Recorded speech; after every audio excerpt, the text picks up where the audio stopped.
About reparations has been a hot topic over the last few years. As the cry for racial justice continues all over the world, countries like the US and the UK cannot run from their legacy of slavery, which provided the basis for the wealth they enjoy today.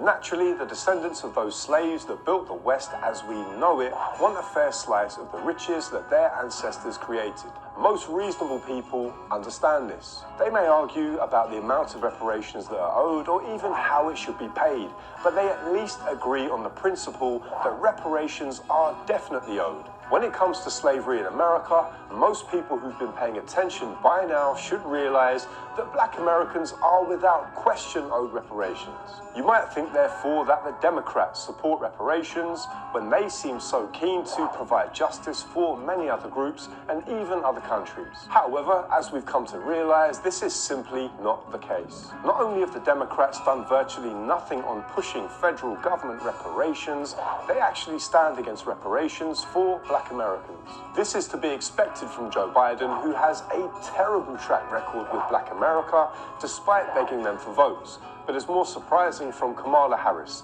the country's first Black vice president. Do you support reparations for Black people?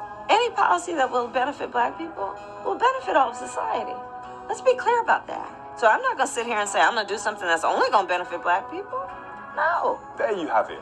Harris does not support anything which will support Black people directly. She does, however, support the same for many others and is more than happy to send billions of dollars abroad for wars. What's worse is that come election time, both Harris and Joe Biden will start making big noise about reparations and police reform to convince voters to back them. What's even sadder is that many people will fall for it.